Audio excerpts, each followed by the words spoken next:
જય શ્રી કૃષ્ણ, નમસ્કાર, પ્રણામ, સ્વાગત છે તમારું અમારી યુટ્યુબ ચેનલમાં. મિત્રો, આજકાલના સંતાનો પોતાના માતા પિતાને જૂની પેઢીના અને ગામડિયા તેમજ ભંગાર સમજીને લાચાર બનાવીને લાચારીની જિંદગી જીવવા મજબૂર કરે છે.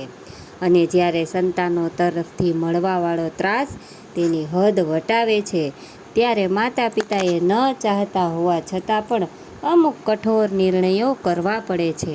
અને માતા પિતા દ્વારા આવા કઠોર નિર્ણય લીધા બાદ સંતાનોની શાન ઠેકાણે આવે છે. પરંતુ જ્યારે સંતાનોની શાન ઠેકાણે આવે છે ત્યારે ઘણું મોડું થઈ ગયું હોય છે. અને માતા પિતા તો સહનશીલતાની મૂર્તિ કહેવાય છે, કારણ કે માતા પિતા પોતાના સંતાનોના સુખ માટે ઘણું બધું સહન કરતા હોય છે. તો આજની કહાની પણ એવી જ એક દુખિયારી માની કહાની છે, જે માને તેની વહુના કહેવાથી તેના દીકરાએ પોતાના ઘરમાંથી ધક્કા મારીને બહાર કાઢી મૂકી. અને થોડા વર્ષો બાદ જ્યારે એ જ માને એક કોલેજની પ્રિન્સિપાલ તરીકે જોઈ, ત્યારે તેને દીકરા અને વહુના હોશ ઉડી ગયા. તો મિત્રો, આજની કહાની એક પારિવારિક કહાની છે અને ખૂબ જ સમજવાલાયક કહાની છે બનવાની છે. તો તમને વિનંતી છે કે આ કહાનીને અંત સુધી ધ્યાનથી સાંભળજો. અને વિડીયો પસંદ આવે તો લાઈક, શેર અને આ ચેનલને સબસ્ક્રાઈબ ના કરી હોય તો અત્યારે જ સબસ્ક્રાઈબ કરી લેજો. તથા કોમેન્ટ બોક્સમાં સાચી શ્રદ્ધાથી હર હર મહાદેવ લખી દેજો, જેથી ભગવાન ભોલેનાથની કૃપા હંમેશા આપણા સૌ પર નિરંતર બની રહે. તો ચાલો શરૂ કરીએ આજની કહાની. ગોદાવરીબેન એક સામાન્ય પરિવારના હતા. તેઓ ભણવામાં ખૂબ જ હોશિયાર હતા. તેમનો એક નાનો ભાઈ પણ હતો, જેનું નામ મોહન હતું. ગોદાવરીબેનના પિતા ખૂબ જ સ્વાભિમાની વ્યક્તિ હતા, જે વધારે રૂપિયાવાળા તો નહોતા, પરંતુ તેના ગામમાં તેનું ખૂબ જ માન સન્માન હતું. તેઓ જેટલી બની શકે એટલી બીજા લોકોને મદદ કરવા માટે હંમેશા તૈયાર રહેતા, જેને લીધે ગામના બધા લોકોને મનમાં તેના પ્રત્યે આદર્શ ભાવ હતો. એક દિવસ ગોદાવરીબેનના પિતા ગામડેથી શહેરમાં કોઈ કામના લીધે આવ્યા હતા. અને જ્યારે તેઓ ઘરે પાછા આવી રહ્યા હતા, ત્યારે એક કાળમુખો ટ્રક તેની ગાડીને ઠોકર મારી અને જતો રહ્યો. ગાડી ટ્રકમાં ભટકાવાના લીધે ગોદાવરીબેનના પિતા રોડ પર પડી ગયા અને માથામાં ગંભીર ચોટ આવવાના કારણે તેમને તાત્કાલિક હોસ્પિટલમાં દાખલ કરાયા. પરંતુ ટૂંકી સારવાર દરમિયાન તેમનું મૃત્યુ થઈ ગયું. તે વખતે ગોદાવરીબેન BA ભણી રહ્યા હતા. ગોદાવરીબેનના પિતાજીના મૃત્યુના સમાચારથી પરિવારને ખૂબ જ મોટો આઘાત લાગ્યો, કેમ કે ગોદાવરીબેનના પિતા સિવાય ઘરમાં કોઈ કમાવાવાળું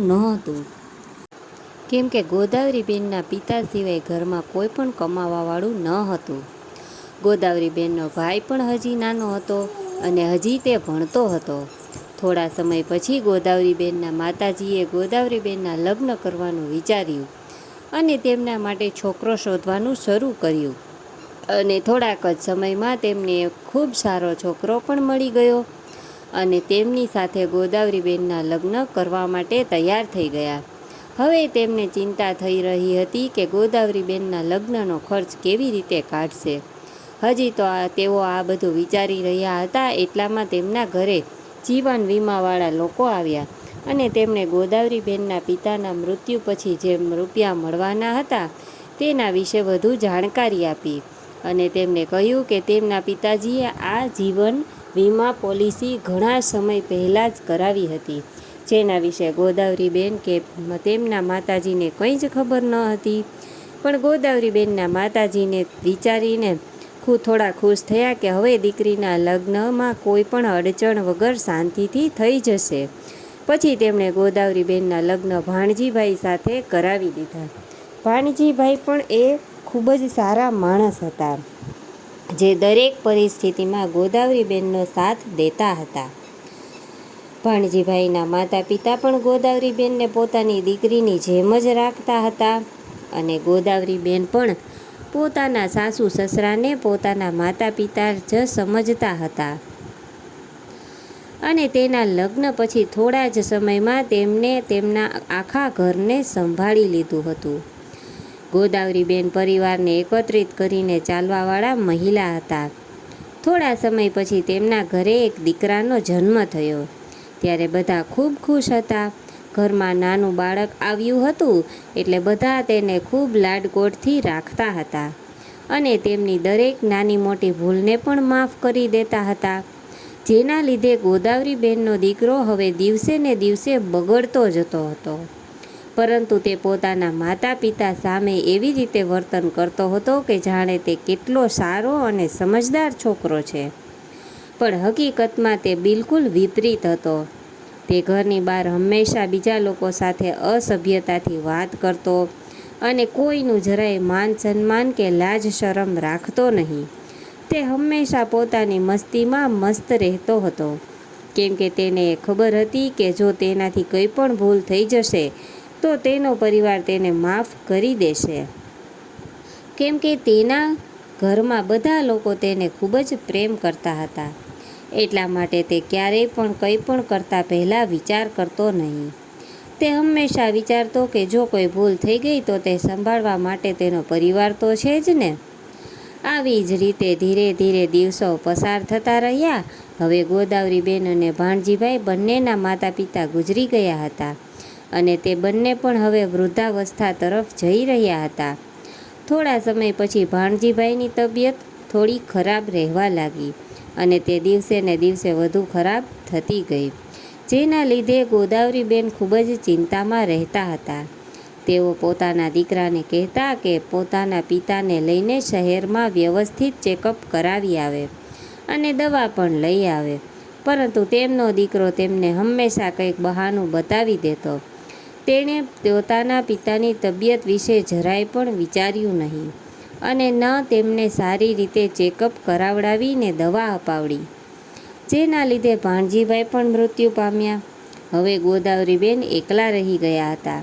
થોડા સમય પછી તેમણે તેના દીકરા વેલજીને કહ્યું, બેટા, તારી પણ લગ્નની ઉંમર થઈ ગઈ છે અને મારાથી પણ હવે ઘરનું બધું કામ થતું નથી, એટલે હવે તું પણ લગ્ન કરી લે, જેથી ઘરમાં વહુ આવી જશે તો મને પણ ઘરકામમાં થોડી રાહત થશે.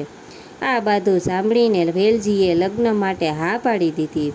એટલે ગોદાવરીબેન તેમના નજીકના સંબંધની દીકરી ઈલા સાથે વેલજીના લગ્ન કરાવી દીધા.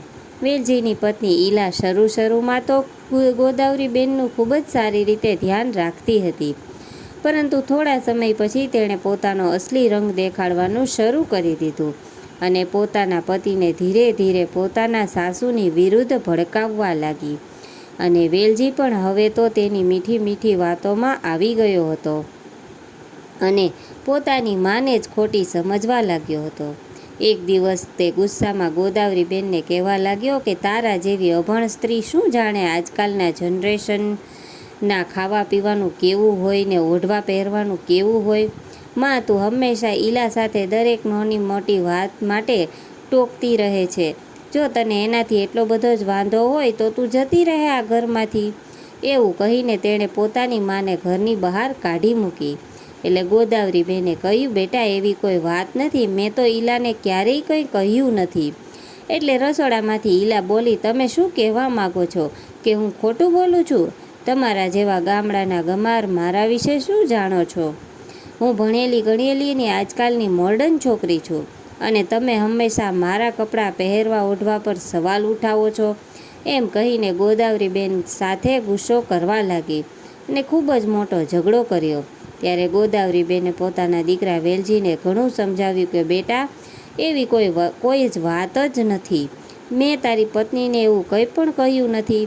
એટલે તે બોલ્યો, અચ્છા, એનો મતલબ એમ છે કે મારી પત્ની ખોટું બોલી રહી છે, કે તમે મારી પત્નીના વિરોધમાં ભડકાવવા માગો છો? એવું કહીને તેણે ગોદાવરીબેનનો હાથ પકડીને તેમની ઘરની બહાર કાઢ્યા અને પોતાના ઘરનો દરવાજો બંધ કરી દીધો. ત્યારે ગોદાવરીબેન રોતા રહ્યા, પણ દીકરાએ તેમની એક પણ વાત સાંભળી નહીં અને દરવાજો બંધ કરીને અંદર જતો રહ્યો. બંને પતિ પત્ની પોતાના ઘરમાંથી ગોદાવરીબેનને બહાર કાઢીને ખૂબ ખુશ હતા. અને બીજી બાજુ ગોદાવરીબેન વિચારી રહ્યા હતા કે કદાચ આ લોકો અત્યારે ગુસ્સામાં છે, એટલે થોડા સમય પછી જ્યારે એમનો ગુસ્સો શાંત થશે ત્યારે મને પાછી બોલાવી લેશે. એવું વિચારીને તેઓ પોતાના દરવાજા પાસે જ બેઠા રહ્યા. પણ રાતથી સવાર અને સવારથી ફરી સાંજ થઈ ગઈ. તેમનો દીકરો અને વહુ બંને દરવાજો ખોલીને પોતાનું રોજિંદું કામ તો કર્યું, પણ ગોદાવરીબેનને અંદર આવવાનું કહ્યું નહીં. પોતાનું કામ કરતી વખતે તેની વહુ ઈલા કહેવા લાગી કે ક્યાં સુધી અહીંયા તમારું કાળ મોઢું લઈને બેઠા રહેશો? તમને તો જરાય શરમ નથી, પણ અમારી આબરૂનો તો કંઈક વિચાર કરો અને અહીંથી તમારું કાળ મોઢું લઈને ક્યાંક જતા રહો, નહીંતર આજુબાજુવાળા શું વિચારશે? વહુની આવી કડવી વાતો સાંભળીને ગોદાવરીબેન ખૂબ જ દુઃખી થઈ ગયા અને કશું બોલ્યા વિના ત્યાંથી પોતાનો સામાન લઈને તે જતા રહ્યા. તેમને જરાય નહોતી ખબર કે તેઓ ક્યાં જઈ રહ્યા છે. ત્યારે તેઓ ચાલતા ચાલતા એક કાર સાથે અથડાઈ ગયા.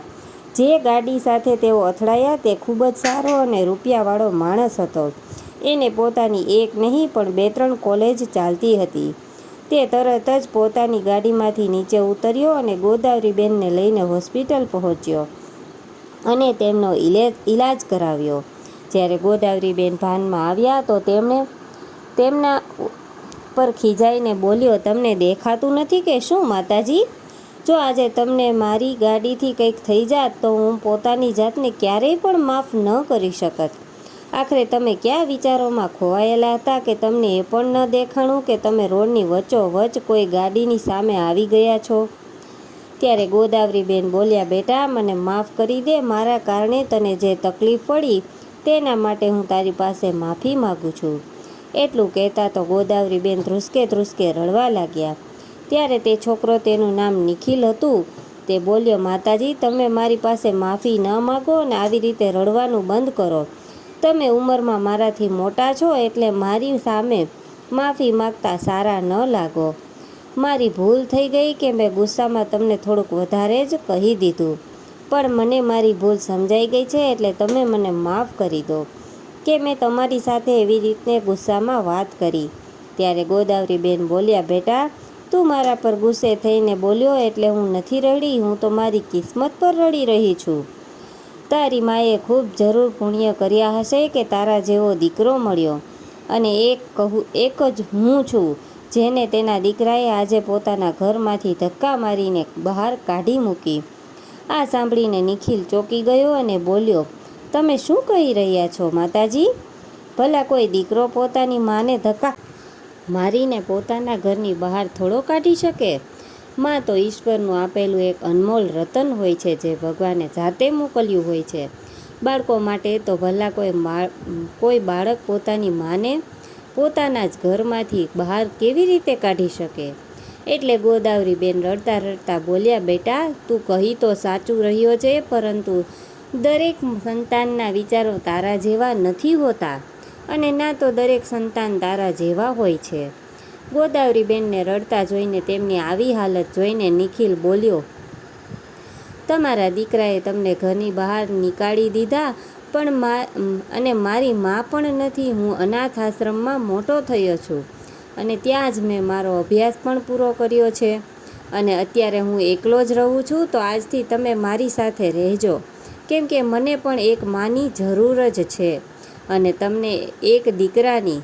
તેથી તમે મારી સાથે ચાલો અને મારા ઘરમાં મારી મા બનીને રહેજો. ત્યારે ગોદાવરીબેન કંઈક વિચારીને બોલ્યા, બાકી બધું તો ઠીક છે દીકરા, પણ હું તારા ઘરમાં કેવી રીતે રહી શકું? એટલે નિખિલ બોલ્યો, એક મા પોતાના દીકરાના ઘરે રહી ના શકે? એટલું કહીને તે ગોદાવરીબેનને પોતાની સાથે તેના ઘરે લઈ ગયો. હવે ગોદાવરીબેન તેની સાથે ખૂબ જ સારી રીતે રહેવા લાગ્યા અને નિખિલ તેમને પોતાની માની જેમ જ રાખતો હતો. બંને એકબીજા સાથે ખૂબ જ ખુશ હતા. એક દિવસ નિખિલે કહ્યું, માં મારે આજે મારી કોલેજની સ્કૂલોમાં જોવા જવું છે કે તેના શિક્ષકો અને પ્રિન્સિપાલ તેને બરાબર ચલાવી રહ્યા છે કે નહીં. કોઈ પ્રોબ્લેમ તો નથી ને? તો તમારી ઈચ્છા હોય તો તમે પણ મારી સાથે ચાલો. આમ પણ તમે એકલા ઘરમાં રહીને કંટાળી જશો. એટલે ગોદાવરીબેન પણ ખુશી ખુશી તેમની સાથે કોલેજ ગયા. ત્યાં પહોંચીને ગોદાવરીબેને કહ્યું, બેટા તું અંદર જઈને બધું જોઈ લે, એટલી વારમાં હું કોલેજ જોઈ લઉં. એટલે નિખિલે કહ્યું, ઠીક છે, હું પ્રિન્સિપાલને મળીને આવું, એટલી વારમાં તમે કોલેજ જોઈ લો. હવે ગોદાવરીબેન કોલેજમાં ચક્કર મારવા નીકળી ગયા. ત્યારે ગોદાવરીબેને જોયું કે એક કોલેજમાં એક ક્લાસ ચાલી રહ્યો હતો. તેઓ બહાર ઊભા રહીને જોવા લાગ્યા કે શિક્ષકો કઈ રીતે ભણાવે છે, કેમ કે તે પોતે પણ ભણેલા હતા. ગોદાવરીબેનને ભણવાનો તો આમ પણ શોખ હતો, એટલે તેઓ ઊભા રહીને બધું સાંભળવા લાગ્યા.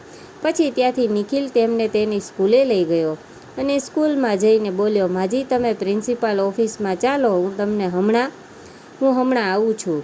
જ્યારે ગોદાવરીબેન પ્રિન્સિપાલ ઓફિસમાં જઈને બેસી ગયા ત્યારે પ્રિન્સિપાલ ગોદાવરીબેનને ઓળખતા ન હતા, એટલે તે બોલ્યા, તમે કોણ છો અને અહીં શું કામે આવ્યા છો? કોઈ છોકરાનું એડમિશન કરવા માટે આવ્યા છો? એટલે ગોદાવરીબેન બોલ્યા, હું અહીં કોઈનું એડમિશન કરવા માટે નથી આવી, પરંતુ હું જોવા માટે આવી છું કે બધું બરાબર ચાલી રહ્યું છે કે નહીં.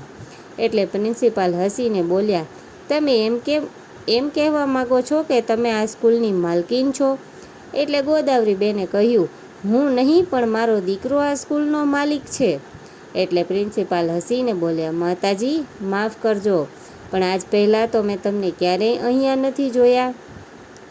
અને અચાનક આ સ્કૂલના માલિકીની માં પણ આવી ગઈ, એમ કહીને તે તેમને બોલાવવા લાગ્યો. એટલે એમની આ બધી વાતો નિખિલ બહાર ઊભો રહીને સાંભળી રહ્યો હતો. તે ગુસ્સામાં અંદર આવ્યો અને બોલ્યો, તમારી હિંમત કેવી રીતે થઈ મારી મા સાથે આવી રીતે વાત કરવાની? તેની આ વાત સાંભળીને પ્રિન્સિપાલ પણ ચોંકી ગયા અને બોલ્યા, તમારી મા છે? એટલે નિખિલ બોલ્યો, હા, આ મારી મા છે. તમને સંભળાતું નથી? તેમણે કહ્યું તો ખરી કે મારી મા છે, પણ છતાં તમે એમની સાથે ગેરવર્તન કર્યું.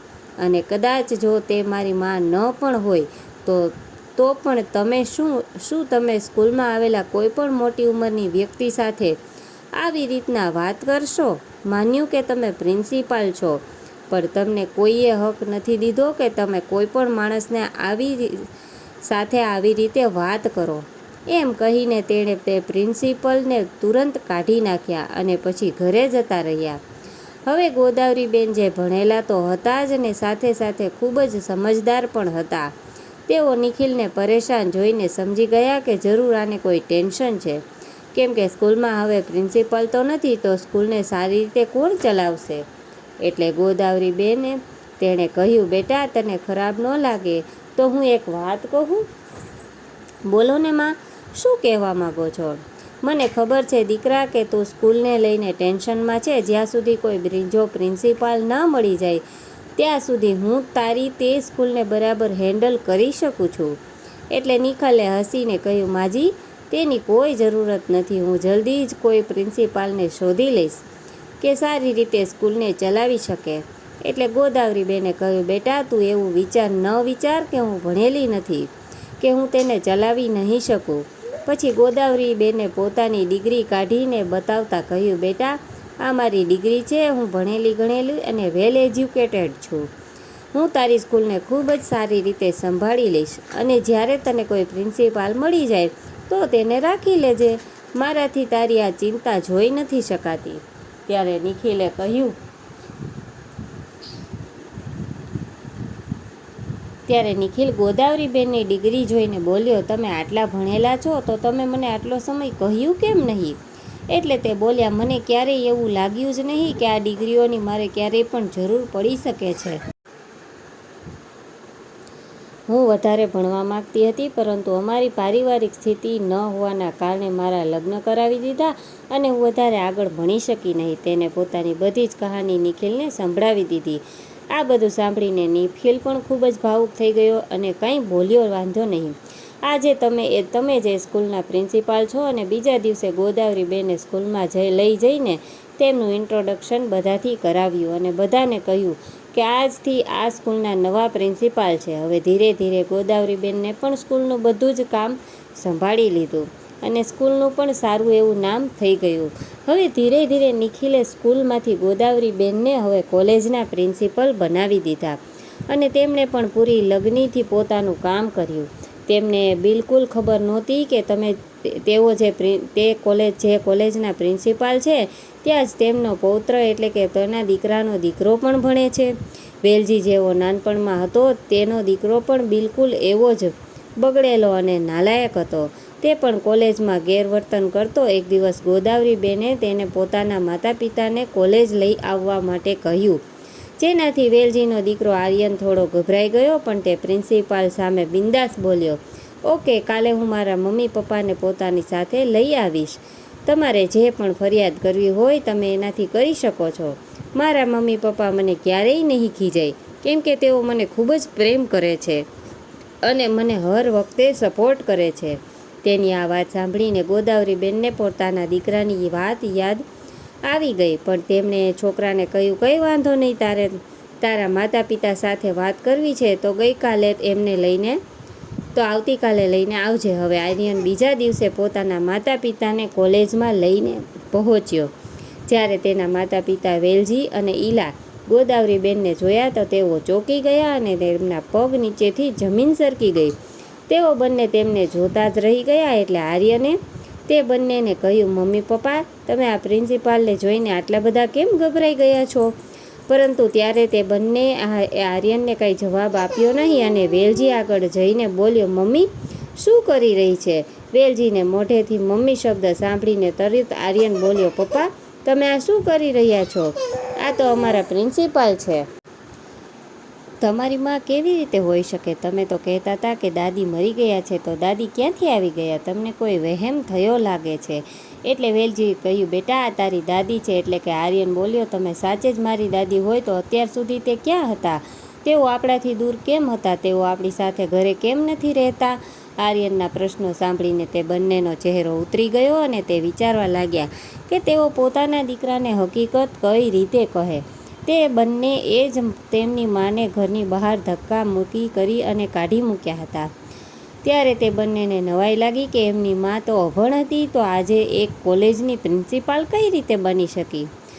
એમ વિચારીને તે બંને પતિ પત્ની પોતાની માને કહેવા લાગ્યા, મમ્મી, ઘરે ચાલો અને હવે તમે અમારા સાથે જ રહેજો. એટલે ગોદાવરીબેન બોલ્યા, અહીં હું તમારી માં નહીં પણ આ કોલેજની પ્રિન્સિપાલ છું અને અહીં મેં તમને તમારા દીકરાની ફરિયાદ માટે બોલાવ્યા છે. તમારા માતા પિતાએ જે ભૂલ કરી હતી તે કે તમને ક્યારેય પણ કશું કહ્યું નહીં, તે જ ભૂલ તમે કરી રહ્યા છો. તમારો દીકરો પણ બિલકુલ તમારા ઉપર જ ગયો છે, જે સાવ બગડેલો અને નાલાયક છે. આ બધું સાંભળીને આર્યન બોલ્યો, પ્રિન્સિપાલ, તમે મારા પપ્પા વિશે આવું કેમ કહો છો? શું તે સાચું છે?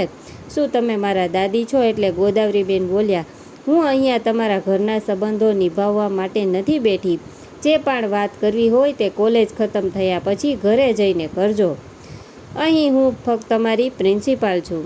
મારી સાથે કોઈ સંબંધ જોડવાની જરૂર નથી. એટલે આર્યન ગુસ્સામાં બોલ્યો, હા, મને પણ તમને મારી દાદી બનાવવાનો કોઈ શોખ નથી. આ તો આટલી વારથી મારા મમ્મી પપ્પા તમને કહી રહ્યા છે એટલે, અને આમ પણ તમે સાચે જ મારા દાદી ના હોઈ શકો, કેમ કે દાદી તો પોતાના પુત્રથી ખૂબ જ પ્રેમ કરતા હોય છે. તમારા જેવા ન હોય કે દરેક વાત પર ખીજાતા રહે. આવું કહીને તે જતો રહ્યો. પછી ગોદાવરીબેને પોતાના દીકરા અને વહુને ખૂબ જ વાતો સંભળાવી કે તમે પોતાના દીકરાને કેટલો બગાડીને રાખ્યો છે અને આજ પછી તેમણે કોલેજમાં કંઈ પણ ખરાબ વર્તન કર્યું તો તેઓ તેને કોલેજની બહાર કાઢી મૂકશે. એવું કહીને તેમણે પોતાના દીકરાને અને વહુને બહાર મોકલી દીધા. ત્યારે તે બંનેએ વિચારીને શબ્દ હતા કે આખરે તેમની અભણમાં આટલી મોટી કોલેજની પ્રિન્સિપાલ કેવી રીતે બની? જેને ભણવાની ખબર નહોતી પડતી, જેને પહેરવા ઓઢવાનું પણ ધ્યાન હતું નહીં, એ કોલેજની પ્રિન્સિપાલ બનીને બેઠી છે. એનો મતલબ કે તે ખૂબ જ પૈસાવાળી બની ગઈ છે. તેમની પાસે પૈસા, બંગલા, ગાડી બધું જ હશે. હવે કંઈ પણ કરીને આપણે તેમણે પોતાની પાસે બોલાવી લેવા પડશે. એટલે ઈલાએ કહ્યું, વેલજી, તું સાચું કહી રહ્યો છે. આ તો સોનાનું ઈંડા આપવાળી મરઘી છે. અને પછી સાંજે વેલજી ગોદાવરીબેનના ઘરે જઈને બોલ્યો, મમ્મી, તું ક્યાં જતી રહી હતી? તારા ગયા પછી મેં તને ક્યાં ના શોધી, પણ તું મને ક્યાંય મળી નહીં. હવે તું મને મળી ગઈ છે તો મારી સાથે મારા ઘરે ચાલ, આપણે બધા સાથે રહીશું, એક પરિવારની જેમ. એમ કહીને વેલજી ગોદાવરીબેનનો હાથ પકડીને તેને લઈ જવા લાગ્યો. ત્યારે જ ગોદાવરીબેન પોતાનો હાથ છોડાવીને કહ્યું, મેં તમને લોકોને કહ્યું તો ખરી કે હું તમારી સાથે નહીં આવું. હું તમારા જેવા લાલચી લોકો સાથે રહેવા નથી માગતી. આ બધી વાતો આર્યન બહાર ઊભો ઊભો સાંભળી રહ્યો હતો. તે ગમે તેટલો બગડેલો હતો, પણ તે પોતાની દાદીને ખૂબ જ પ્રેમ કરતો હતો, કેમ કે નાનપણથી જ તેને પોતાની દાદીને જોયા ન હતા. પણ જેમ દાદા દાદી પોતાના પૌત્ર પૌત્રીને ખૂબ પ્રેમ કરતા હોય, તેવી જ રીતે પૌત્ર પણ પોતાના દાદા દાદીને ખૂબ જ પ્રેમ કરતા હોય છે. આર્યનને જ્યારે એ લોકોની વાતો સાંભળી ત્યારે ખબર પડી કે સાચે જ પ્રિન્સિપાલ જ તેના દાદી છે. તેઓ ખૂબ જ ખુશ થઈ ગયો અને અંદર જવાનો જ હતો કે ગોદાવરીબેન બોલ્યા, મારે તમારા લોકોની સાથે નથી જવું, અને રહી વાત આર્યનની, તો તે મારાથી જરાય પણ નારાજ નહીં થાય. જ્યારે તેને પોતાના મા બાપે શું કર્યું હતું તે ખબર પડશે, ત્યારે હું પણ જોઉં છું કે તે પોતાના માતા પિતાનો સાથ આપે છે કે પછી પોતાની દાદીનો. તે તમારા બધા સાથે રહેવાનું પસંદ કરશે કે પોતાની દાદી સાથે? જો તેને મારી સાથે રહેવું હોય તો તેને આ ઘરમાં આવીને રહેવું પડશે. હું ક્યાંય રહેવા નહીં આવું. તેની આ વાત સાંભળીને આર્યન ત્યાં જ રોકાઈ ગયો અને વિચારવા લાગ્યો કે આખરે મારા મમ્મી પપ્પાએ દાદી સાથે એવું તે શું કર્યું હશે કે જેના લીધે દાદી આટલા નારાજ છે કે પોતાના ઘરે આવવા માટે પણ તેઓ તૈયાર નથી, અને આજ સુધી ક્યારેય પોતાના ઘરે આવ્યા પણ નથી. અહીં સુધી કે મને ખબર પણ નથી કે મારા દાદી જીવતા છે. આ બધા સવાલ મનમાં લઈને તે પોતાના ઘરે ચૂપચાપ જતો રહ્યો.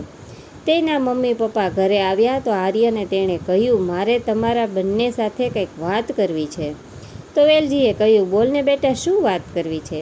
એટલે આર્યને તેણે પૂછ્યું કે દાદીમા સાથે તમે એવું શું થયું હતું કે દાદી આપણી સાથે નથી રહેતા અને આપણી સાથે રહેવા માટે હજી પણ તે તૈયાર નથી? તેઓ આપણાથી આટલી બધી નફરત કેમ કરે છે? મને ખબર છે કે જરૂર તમે લોકોએ જ કંઈક કર્યું હશે, જેના લીધે દાદી તમારા બધાથી આટલા બધા નારાજ છે. જેની સજા મને પણ મળી રહી છે કે હું પોતાની દાદી સાથે રહી શકતો નથી. હું એ જાણવા માગું છું કે આખરે તમે એવું શું કર્યું હતું દાદીની સાથે? ત્યારે આર્યનના પ્રશ્નો સાંભળી અને વેલજી અને ઈલા બંને પોતાના કરેલા બધા જ કાંડ પોતાના દીકરાને કહી દીધા. આર્યનને જ્યારે ખબર પડી કે તેના મમ્મી પપ્પાએ દાદી સાથે આટલો બધો ખરાબ વ્યવહાર કર્યો હતો, ત્યારે આર્યનને તે બંનેને જેટલો પ્રેમ કરતો હતો એટલી જ નફરત કરવા લાગ્યો અને બોલ્યો, દાદીએ તમારી સાથે તો વાત કરી, જો હું એ જગ્યાએ હોત તો હું તમારા બંનેનો ચહેરો પણ જોત નહીં. આજ પછી તમારો અને મારો કોઈ સંબંધ નથી. હું આ ઘર છોડીને જઈ રહ્યો છું. પપ્પા, તમે લાલચમાં આવીને પોતાની માને ઘરની બહાર કાઢી નાખી. એ તો શું ખબર કે કાલે તમે લાલચમાં આવીને મને પણ કોઈને વહેંચી દો. એટલે હું અત્યારે જ આ ઘર છોડીને જઈ રહ્યો છું. પોતાની દાદી સાથે જો તેઓ મને અપનાવે તો ઠીક છે, નહીંતર હું તમારી સાથે તો નહીં જ રહું. જે પણ થશે તે જોયું જશે. આટલું કહીને આર્યન તે ઘર મૂકીને જતો રહ્યો. હવે વેલજી અને તેની પત્ની ઈલા બિલકુલ એકલા થઈ ચૂક્યા હતા. તેઓએ આર્યનને મનાવવાની ખૂબ કોશિશ કરી, પરંતુ તેણે રોકાવાથી સાફ મનાઈ કરી દીધી અને પોતાનો સામાન લઈને પોતાની દાદી પાસે પહોંચ્યો. ત્યાં જઈને કહેવા લાગ્યો, દાદી, મને મારા માતા પિતાની બધી હકીકતની ખબર પડી ગઈ છે કે મારા મમ્મી પપ્પાએ તમારી સાથે શું કર્યું હતું. મને માફ કરી દેજો દાદી, પણ આ બધું જાણ્યા પછી હું તે ઘરમાં તે લોકો સાથે નહીં રહી શકું. એટલે ગોદાવરીબેન તેની પાસે આવ્યા અને તેને ગળે લગાડીને બોલ્યા, બેટા, એમાં તારો શું વાંક છે કે તું મારી પાસે માફી માગી રહ્યો છે? બસ હું એટલું ઈચ્છું છું કે તું પોતાના બાપ જેવો ન બનતો. એટલા માટે જ હું તને કોલેજમાં પણ ખીજાતી હતી. દાદીની વાત આર્યનને ખૂબ જ સારી રીતે સમજાઈ ગઈ હતી.